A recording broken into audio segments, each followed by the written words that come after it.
नमस्कार, स्वागत है आप सभी का। आप देख रहे हैं केएस न्यूज इंडिया। आइए नजर डालते हैं आज की खबरों पर। शुक्रवार को भी जनपद में 84 नए लोग हुए कोरोना संक्रमित। कुल संक्रमितों का आंकड़ा पहुंचा 1107 पर। सरकार द्वारा पास किए गए कृषि बिलों के विरोध में शुक्रवार को भाकियू कार्यकर्ताओं ने पूरे जनपद में किया चक्का जाम। गुरुवार को बेखौफ लुटेरों ने बुढ़ाना में एक बच्चे को बंधक बनाकर दिया लाखों की लूट को अंजाम। गुरुवार की रात मुजफ्फरनगर की बुढ़ाना पुलिस ने मुठभेड़ के बाद एक 10,000 के इनामी बदमाश को किया गिरफ्तार। शुक्रवार की दोपहर मुजफ्फरनगर में खतौली की शराफत कॉलोनी निवासी एक बच्चे को टाटा एस ने टक्कर मारकर उतारा मौत के घाट। शुक्रवार को मुजफ्फरनगर में काशीराम आवास कॉलोनी के नागरिकों ने कॉलोनी में पेयजल की समस्या को लेकर क्रांति सेना पदाधिकारियों के नेतृत्व में जिलाधिकारी को सौंपा ज्ञापन।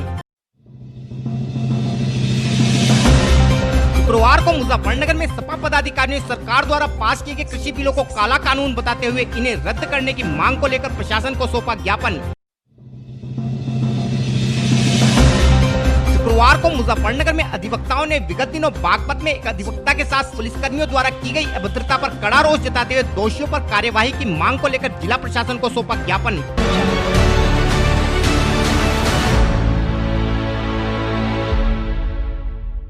और अब खबरें विस्तार के साथ। गुरुवार को जनपद में कोरोना संक्रमित 2 लोगों की मौत हो जाने के बाद शुक्रवार को भी जनपद में कोरोना संक्रमण के मामलों में कोई खास सुधार देखने को नहीं मिला।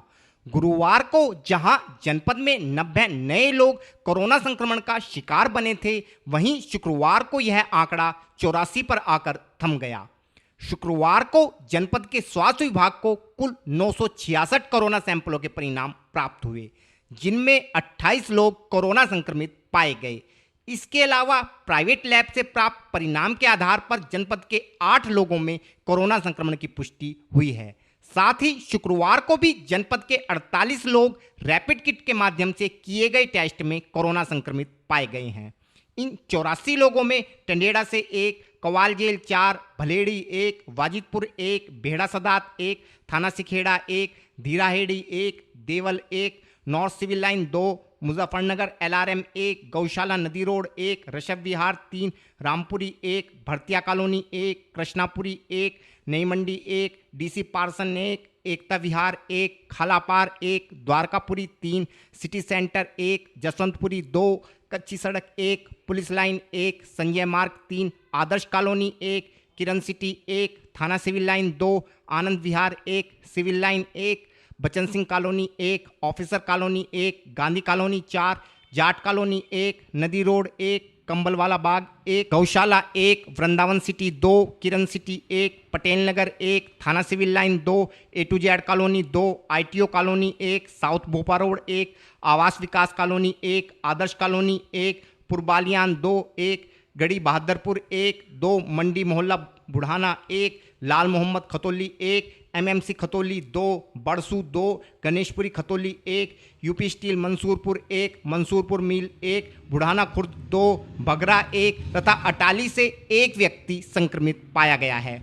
इसके अलावा शुक्रवार को भी जनपद के 103 लोग कोरोना संक्रमण से मुक्त हो गए हैं तथा अब जनपद में कुल संक्रमितों की संख्या 1107 है।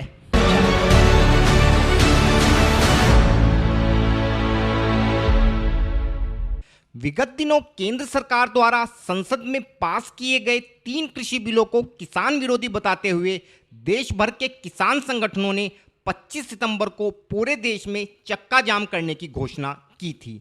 देश में किसानों के सबसे बड़े संगठन भारतीय किसान यूनियन ने भी इस बंद का समर्थन करते हुए भाकियू कार्यकर्ताओं से ब्लॉक स्तर पर इस बिल का विरोध करते हुए चक्का जाम करने का ऐलान किया था। शुक्रवार को सुबह से ही भाकियू पदाधिकारी अपने अपने क्षेत्रों में चक्का जाम की तैयारी करने में लगे थे। इसी कड़ी में चरथाल क्षेत्र में हजारों किसानों ने भाकियू तहसील अध्यक्ष श्री विकास शर्मा के नेतृत्व में क्षेत्र के रोहाना तिराहे पर चक्का जाम करते हुए जोरदार प्रदर्शन किया। इस दौरान हजारों किसान चरथावल नहर से पैदल मार्च करते हुए रोहाना तिराहे पर पहुंचे तथा सड़क के बीच में ही बैठकर सरकार विरोधी नारेबाजी करने लगे। और ये शाम के 4 बजे तक अगर आपकी छा कर रहा है बाबा देखा छा कर रहा है पर है चलो जो कर्फ्यू है ये शाम के 4 बजे तक राजा टाइम की व्यवस्था हो जाएगी रूप पर। जाम के दौरान भाकियू कार्यकर्ताओं ने एम्बुलेंस तथा इमरजेंसी सेवाओं में लगे वाहनों को नहीं रोका। इस दौरान भीषण गर्मी के बावजूद भी हजारों किसानों का जन सैलाब धरने में मौजूद था तथा सभी लोग इन बिलों को काला कानून बताते हुए सरकार से इन बिलों को वापस लेने की मांग कर रहे थे। धरने के विषय में जानकारी देते हुए श्री विकास शर्मा ने बताया, ये जो केंद्र सरकार ने काला कानून किसानों के खिलाफ जो सदन में बैठकर एसी रूम में बैठकर पास किया है, आज उसके विरोध में ये किसान कर्फ्यू का आयोजन हुआ है चौधरी राकेश टिकैत जी के नेतृत्व में, चौधरी नरेश टिकैत जी के नेतृत्व में, क्योंकि इस बिल तक किसानों की कमर टूटने का काम होगा और किसी भी किसान को इस बारे में केंद्र सरकार ने अवगत नहीं कराया, न ही किसी किसान को विश्वास में लिया। तो हम इस काले कानून के विरोध में आज ये किसान कर्फ्यू में बैठे हुए हैं। ये मान कर चलो कि आज़ादी से पहले तो हम लड़े थे गोरे अंग्रेजों से और अब हमें आज़ादी के बाद यहाँ लड़ना पड़ रहा है काले अंग्रेजों से। ये काले अंग्रेजों का तानाशाही है और इस तानाशाही को भारतीय किसान यूनियन किसी भी कीमत पर नहीं चलने देगी। उसके लिए चाहे हमें कुछ भी करना पड़े। और ये शाम के 4 बजे तक आज यहाँ पे किसान कर्फ्यू रहेगा। आगे जैसा भी आदेश हाईकमान का होगा, चौधरी साहब का होगा, उसी दिशा निर्देश अनुसार कार्य किया जाएगा। किस स्थान पर लगाया गया है? ये रोहाना तिराहे है, चरथावल में रोहाना तिराहे पे जाम है हमारा। इसमें क्या मांग है किसान? मांग ये है कि ये जो किसानों के खिलाफ जो कानून आया है इसे वापस लिया जाए। अगर सरकार नहीं मानती तो आंदोलन जारी रहेगा। आज पूरे भारत में भारतीय किसान यूनियन के आह्वान पर पूरे भारत में आज चक्का जाम है। आज पूरा भारत बंद है और इतनी बड़ी संख्या में आज किसान सड़कों पर लिगड़ा है कि हमने भी उम्मीद नहीं की थी कि इतना किसान लिगड़ जाएगा। किसान तरस है इस सरकार में। सरकार जो है किसान विरोधी है। हम इसका विरोध करते हैं। आंदोलन का बिगुल हमने आज बजा दिया है। अब आर पार की लड़ाई इस सरकार के साथ हमारी होगी। जनपद के जहां सभी भागों में भाकियू कार्यकर्ताओं ने जबरदस्त धरना प्रदर्शन करते हुए इस चक्का जाम को सफल बनाया, तो वहीं रामपुर तिराहे पर धरनारत भाकियू कार्यकर्ताओं के उत्साहवर्धन हेतु सुबह के समय भाकियू के राष्ट्रीय प्रवक्ता श्री राकेश टिकैत भी धरना स्थल पर पहुंचे। इस दौरान आम आदमी पार्टी के कार्यकर्ताओं ने भी चक्का जाम का समर्थन करते हुए रामपुर तिराहे पर धरना दिया तथा भाकियू कार्यकर्ताओं की हौसला अफजाई की। धरने के विषय में और अधिक जानकारी देते हुए श्री राकेश टिकैत ने बताया, धरना दिया जा रहा है जो किसान बिल है उसके विरोध में धरना है और सरकार ने बातचीत नहीं करी। इस बिल में क्या संशोधन होने थे वे सरकारों ने नहीं करे और ज़बरदस्ती अधिकारी और व्यापारियों ने ये बिल बनाया है। उन्हीं के पक्ष का बिल है और किसान के विरोध का ये पूर्ण रूप से बिल है। किस तरह से विरोधी है? देखो, विरोधी ये है कि मंडी से बाहर अगर खरीद होगी तो टैक्स फ्री खरीद होगी, उस पर कोई टैक्स नहीं लगेगा। मंडी के अंदर टैक्स देना पड़ेगा, तो मंडी हमारी ख़त्म होगी और जो एमएसपी है भारत सरकार से उसके कम पे भी खरीद होगी। हमने ये कहा है कि एमएसपी को एक लीगल कानून बनाओ और उसके नीचे पे प्राइवेट सेक्टर हो या सरकारी सेक्टर हो, उसके नीचे पे खरीद ना हो, ये कानून बनाए और खरीद की जिम्मेदारी 100% सरकार की जिम्मेदारी हो कि जो भी देश में फसल पैदा हो रही है जो एमएसपी में आती है उसकी खरीदार की जिम्मेदारी सरकार की है, सरकार ले। ये हमारी डिमांड है। मुजफ्फरनगर में किन किन स्थानों को आज जाम किया गया है? मुजफ्फरनगर में करीब 10-11 जगह है, 10-11 जगह है और भी कर रहे। रिपोर्ट आई कि गांव के लोग भी अब अपने गांव में अपना गांव अपनी सड़क का जो एक नारा है उसको फॉलो कर रहे हैं और करीब 20 जगह से भी ज़्यादा की रिपोर्ट आ गई कि लोग अपने घरों के बाहर धरनों पर बैठे हुए हैं। अच्छा, क्या लग रहा है कि भारतीय किसान यूनियन इस अध्यादेश को वापस करा पाएगी? जी, हमें क्या बता, पूरा दुनिया लग रही थी कि देश को आज़ाद करवाओगे, आज़ाद होने में 90 साल लगे, हम भी लग रहे हैं, नहीं हो पाएगा। हमने को वो तो ले नहीं रखा। जहाँ एक और किसान हित की सरकार बताई जा रही है और किसानों को उत्पीड़न लगातार चल रहा है, उस तरह किसान यूनियन किस तरह का प्रदर्शन लगातार जारी है? देखो, अगर कोई भी विरोध की चीज़ होगी तो भारतीय किसान यूनियन उस अन्याय के खिलाफ लड़ाई लड़ेगी। वो सरकार ये सरकार हो या पहले वाली सरकार हो, जब तक देश में नेशनल एग्रीकल्चर पॉलिसी लागू नहीं होगी, यही हालात देश के किसानों के होंगे। 18 मिनिस्ट्री हैं जो एग्रीकल्चर को देखती है।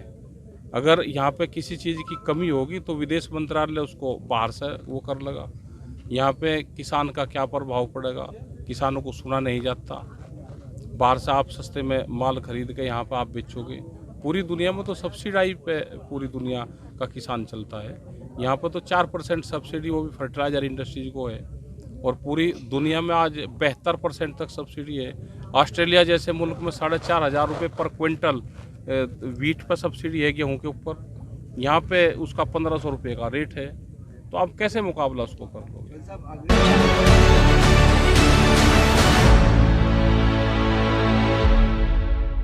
गुरुवार की दोपहर मुजफ्फरनगर के बुढ़ाना में एक बाइक सवार 3 अज्ञात बदमाशों ने एक 11 वर्षीय बच्चे को बंधक बनाकर दिन दहाड़े लाखों की लूट को अंजाम देकर क्षेत्र में सनसनी फैला दी। दिन दहाड़े बाजार में लाखों की लूट से पुलिस में हड़कंप मच गया तथा पुलिस टीम ने घटनास्थल पर पहुंचकर मामले की छानबीन शुरू कर दी। हमारे चैनल को मिली जानकारी के अनुसार बुढ़ाना के कांधला रोड पर सरफराज उर्फ राजू सैफी की लोहे के सामान की दुकान है तथा दुकान के पीछे बने हुए मकान में ही राजू सैफी का परिवार निवास करता है।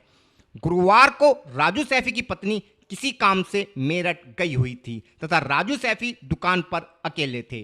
दोपहर के समय राजू खाना खाने के लिए दुकान पर अपने 11 वर्षीय भांजे आरिश को बैठाकर निकट ही अपनी बहन के घर चले गए।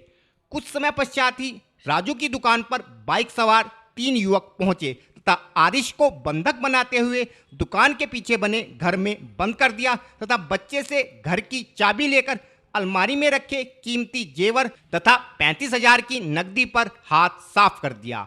इस दौरान बदमाशों का एक साथी दुकान के बाहर ही पहरेदारी के लिए मौजूद रहा। घटना को अंजाम देने के बाद बदमाश आराम के साथ मौके से फरार हो गए। कुछ समय बाद बच्चे ने बंधन मुक्त होकर शोर मचाया तो आसपास के लोग मौके पर इकट्ठा हुए तथा पूरे मामले की जानकारी 112 नंबर के माध्यम से पुलिस को दी गई, जिसके बाद पुलिस ने मौके पर पहुंचकर मामले की छानबीन करते हुए आसपास लगे सीसीटीवी कैमरों की फुटेज को खंगाला तथा मामले की जांच पड़ताल शुरू कर दी। इस विषय में और अधिक जानकारी देते हुए पीड़ित राजू सैफी व उसके भांजे आरिश ने बताया। नाम सरफराज सरफराज जी, क्या हुआ है आपके साथ? भैया दोपहर का टाइम था, 1:30 बज रहे थे, और जो मैं अपनी बहन के यहाँ पीछे गली में रहती है वहाँ खाना खाने के लिए गया था। तो छोटा भांजा मेरा लगभग 11 साल का, उसको मैं दुकान पे बिठा के गया जी। और तभी कुछ जब बात ये है जो आए आके कहने लगे मुझे सामान चाहिए उस दुकान पे से। उसने मना करी और उससे ऊपर की चाबी मांगी। क्या करा, वो उससे छीन के चाबी, जैसे भी उसने मना करा और उसको धक्का दे के डायरेक्ट एकदम ऊपर आए मेरे। मैंने दरवाज़ा खोला है यहाँ का गेट। घर में लेट गई थी, वो बीमार थी, वो अपने घर गई हुई थी। और सीधे डायरेक्ट जाके मेरे स्टोर में मेरी अलमारी में से चाबी लगाई, ताला खोला उसका, और जो सोने चांदी के जो जवाहरात थे उसमें जो भी है सब, मेरी नकदी भी थी कुछ उसमें, वो भी लेके चले गए सब। कितने रुपए का नुकसान है लगभग? 32,000 के करीब तो नगद थे उसमें, और सोना चांदी के जो जवाहरात थे उसके गले का था, कान का था, नाक के थे, 4 कंगन उसके सोने के जो हाथ में थे, पैरों में थे, चूड़ी अलग से थी, उसके काफ़ी सामान था। क्या किसी को चोट पहुँचा है कोई? बस छोटा बच्चा था भांजा जो जिसको मतलब जो धक्का मुक्का करके भागे, वो उसी का हाथ मार के भागे। बंदे बनाएंगे सब नीचे उसको, हाँ उसको रोक के बस बच्चा था वो उसी के साथ में पकड़ गए। कितने बदमाश थे? 3 बता रहा है वो, देखो सही तो उसी बता। पुलिस को सूचना दी आपने? जी हाँ, पुलिस आई है, देखो बस देख के यहाँ से लिखा पढ़ी करके लेके गई है, वो भी देखते हैं क्या होता है। आपका नाम? आरिश। क्या हुआ है आपके साथ? मैं यहाँ बैठा था, आदमी है और यहाँ के पहले तो चाबी मांगने लगे और बोलने लगा चाबी। दो ने मुझे पकड़ लिया और एक चाबी लेके ऊपर गया जी। फिर 7-8 मिनट बाद आया तो मुझे और भाग गए एकदम। पहचाना नहीं आपने कौन लोग थे? नमस्ते।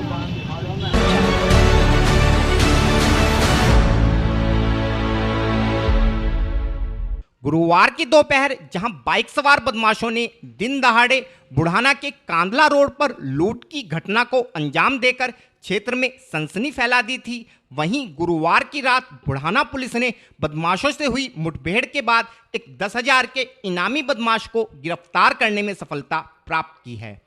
इस मुठभेड़ के दौरान एक पुलिसकर्मी भी बदमाशों की गोली हाथ में लगने से घायल हो गया। पुलिस ने घायल बदमाश व पुलिसकर्मी को उपचार हेतु अस्पताल में भर्ती कराया है। हमारे चैनल को मिली जानकारी के अनुसार गुरुवार की रात जब बुढ़ाना क्षेत्र के उमरपुर चौकी इंचार्ज चौकी के बाहर ही वाहन चेकिंग कर रहे थे तो पुलिस टीम द्वारा एक संदिग्ध बाइक सवार को रुकने का इशारा किया गया, लेकिन बाइक सवार ने रुकने के बजाय पुलिस टीम पर फायरिंग करते हुए गांव उमरपुर की ओर भागने का प्रयास किया।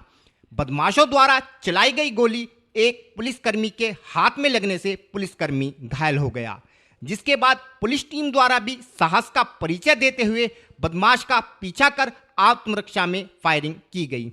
पुलिस द्वारा की गई फायरिंग में बदमाश पैर में गोली लगने से घायल हो गया, जिसे पुलिस ने दबोच लिया।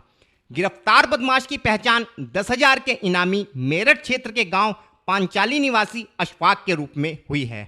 पुलिस ने घायल बदमाश के कब्जे से एक तमंचा, कारतूस व एक मोटरसाइकिल बरामद की है।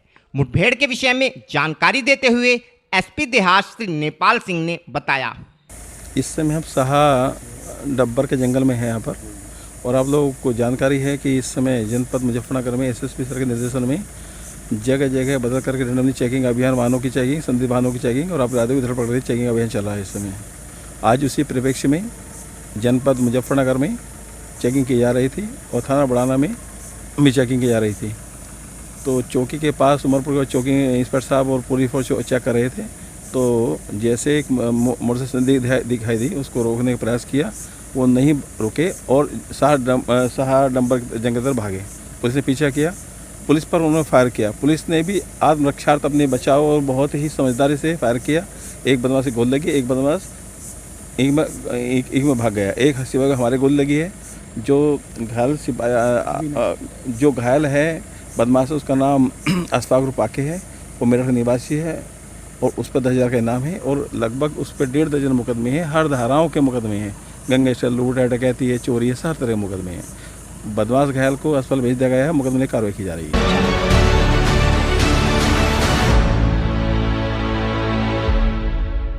शुक्रवार की दोपहर मुजफ्फरनगर में खतौली क्षेत्र की शराफत कॉलोनी में एक अज्ञात टाटा एस चालक एक 4 वर्षीय बच्चे को टक्कर मारकर मौके से फरार हो गया।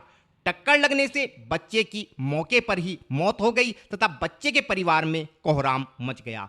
वाहन चालक के विषय में कोई जानकारी पीड़ित परिजनों को नहीं मिल सकी है। हमारे चैनल को मिली जानकारी के अनुसार शुक्रवार की दोपहर खतौली की शराफत कॉलोनी में रहने वाले साजिद का 4 वर्षीय पुत्र दुकान से सामान लेने के लिए जा रहा था तो एक तेज गति से आ रहे टाटा एस के चालक ने बच्चे को टक्कर मार दी तथा बच्चे को वहीं बैठी एक महिला की गोद में छोड़कर मौके से फरार हो गया।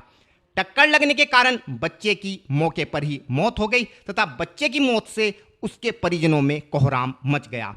पीड़ित परिजनों ने मौके पर पहुंचकर आसपास के लोगों से टाटा एस के विषय में जानकारी करनी चाहिए, लेकिन वाहन के विषय में कोई जानकारी पीड़ित परिजनों को नहीं लग सकी है। इस विषय में और अधिक जानकारी देते हुए मृतक बच्चे के दादा साजिद ने बताया। साजिद क्या हुआ है? ये हमारा बच्चा है, कुत्ता, हमारे लड़के का लड़का जी। इसका नाम है सोफिया जी। इसकी उम्र है 4 साल के करीब जी। क्या घटना इसके साथ? घटना इसके साथ ये बच्चा चीज़ लेने गया हुआ था, दुकान पे जा रहा था, जैसे रोड पार कर रहा था वैसे ही छोटे हाथी वाला इसके टक्कर मार गया और टक्कर मार के और एक महिला बैठी थी उसकी गोद में पकड़ा कर वहाँ से फरार हो गया। तो थाने में तहरीर दी? गाड़ी लेकर अभी थाने में तहरीर नहीं दी, 10 मिनट की इंतजार हो रही है। तो पुलिस की सूचना नहीं दी? अभी कोई सूचना नहीं दी। आई थी वैसे पूछताछ करके चली गई, अभी तहरीर नहीं दी। तहरीर हो गई? हाँ। तो पुलिस क्या कह गई? पुलिस कहेगी देख लो और इंतजार वेट कर लो और आधा घंटा, नहीं तो फिर पुलिस केस कर लो।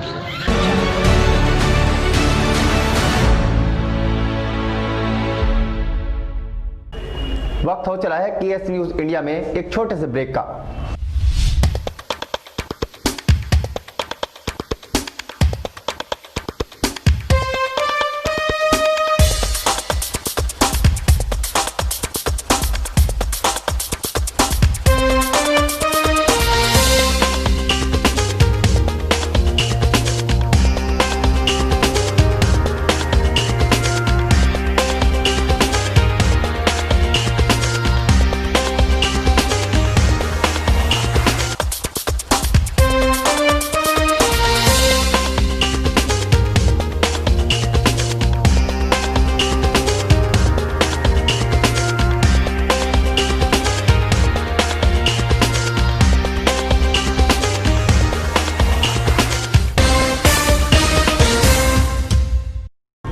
ब्रेक के बाद आप सभी का स्वागत है। शुक्रवार को मुजफ्फरनगर के सर्कुलर रोड स्थित काशीराम आवास कॉलोनी में निवास करने वाले दर्जनों लोग हिंदूवादी संगठन क्रांति सेना के पदाधिकारियों के नेतृत्व में कचहरी स्थित जिलाधिकारी कार्यालय पर पहुंचे तथा पिछले 15 दिनों से कॉलोनी में चल रही पेयजल की समस्या का समाधान कराने हेतु एक प्रार्थना पत्र प्रशासन को सौंपा।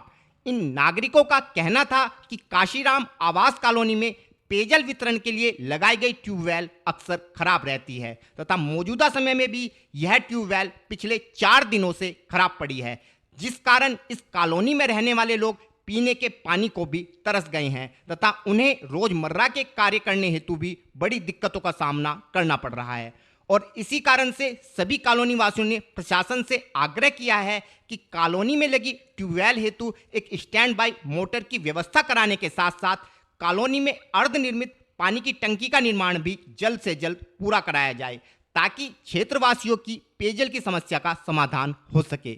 इस विषय में और अधिक जानकारी देते हुए क्रांति सेना के एक पदाधिकारी ने बताया, आज हम लोग काशीराम कॉलोनी में जो पानी की समस्याओं को ले गए और डीएम साहब से मिलने आए थे, क्योंकि काशीराम कॉलोनी की स्थिति ऐसी है कई दिनों से ये लोग पानी पीने से तरस रहे हैं, बच्चे स्कूल जाते हैं तो नहाने धोने से तरस रहे हैं और वहाँ जो ट्वेल लगाई गई है वो ट्वेल की स्थिति ये है कि 15 दिन वो सही रहती है और 15 दिन वो ख़राब रहती है। तो आज काशीराम कॉलोनी के सभी लोगों ने डीएम साहब से मांग की है कि या तो वो ट्वेल जो लगा उसका मोटर लगा हुआ है वो एक एडवांस में रखा जाए, या वहाँ जो 8 वर्षों से एक टैंकी बनी हुई है वो अभी तक तैयार नहीं गई है, तो डीएम साहब से कहा कि उस टैंकी को भी सुचारू रूप से चालू कराया जाए, जिससे कि आवास विकास कॉलोनी काशीराम कॉलोनी को पानी की सुविधाएं मिले। क्योंकि पानी की स्थिति ऐसी हो चुकी है कि ये कई किलोमीटर वहाँ पानी ढूंढ के लाना पड़ता है, नलका देखते हैं कहाँ कहीं नलका है, तो बड़ी स्थिति है, लाइन लगती है उस नलके पर जाकर। तो आपने इस तरह की समस्या से अधिकारी को पहले अवगत कराया है? इससे भी 2-3 बार ये लोग पहले भी दे चुके थे, आज इसीलिए इन्होंने सभी लोग हमारी क्रांति सेना कार्यालय पर आए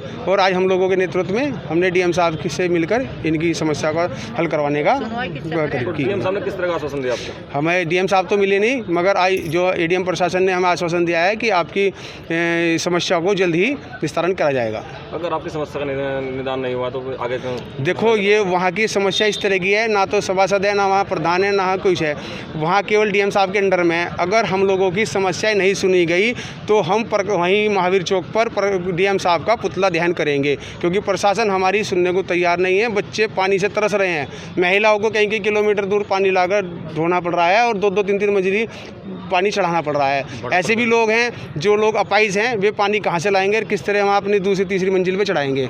अगर हमारी समस्या नहीं की गई तो ये स्पष्ट है, अब हम मजबूर हो चुके हैं, मजबूरन में हमें डीएम जिला मुजफ्फरनगर जिलाधिकारी का हम लोग पुतला दहन करेंगे।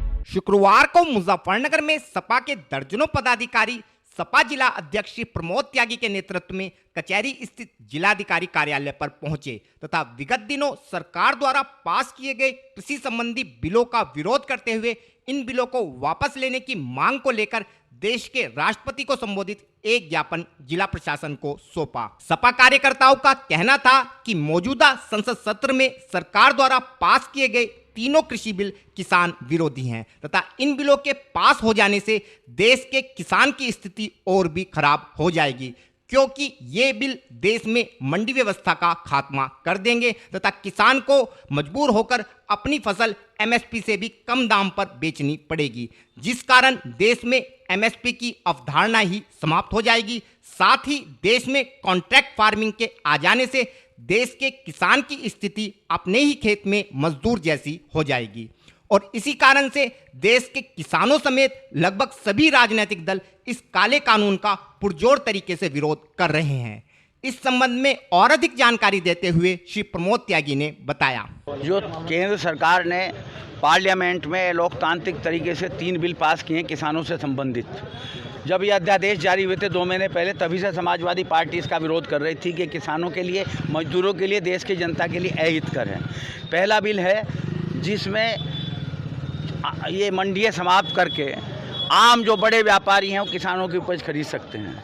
उसका कोई न्यूनतम प्राइस जो सरकार की है उस कीमत से कोई वास्ता नहीं है। हमारी पार्टी कहती है कि आप उस खरीदारे में न्यूनतम प्राइस को अनिवार्य कर दीजिए।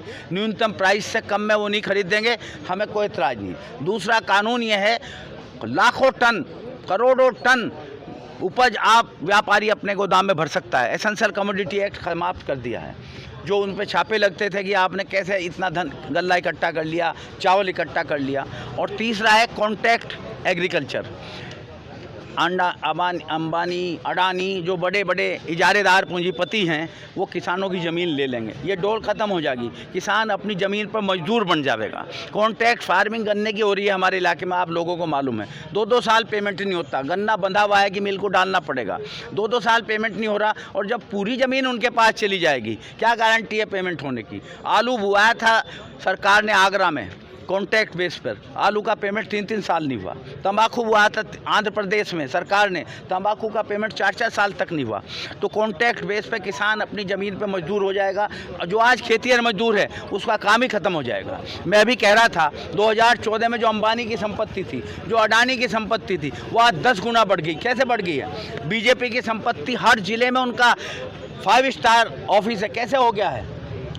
पैसा सरकार के पास नहीं है, भारतीय जनता पार्टी के पास है। विधायक खरीदने के लिए, सरकार गिराने के लिए, सरकार बनाने के लिए संपत्ति सारी कुछ लोगों के पास आ गई है, चाहे अंबानी और अडानी हो, चाहे अमित शाह और भारतीय जनता पार्टी के बड़े नेता हों। और समाजवादी पार्टी इस किसान विरोधी कानून के खिलाफ बराबर आंदोलनरत रहेगी जब तक हमारे अन्नदाता मजदूरों को, किसानों को, छोटे व्यापारियों को न्याय नहीं मिलेगा। छात्र जो बेरोजगार हो गए उन्हें रोजगार के साधन मुहैया नहीं कराए जाएंगे। जब तक आम आदमी की सुविधा रहती सरकारें काम नहीं करेगी। समाजवादी पार्टी हमारे राष्ट्रीय नेता अखिलेश यादव जी के निर्देश पर आंदोलनरत रहेंगे।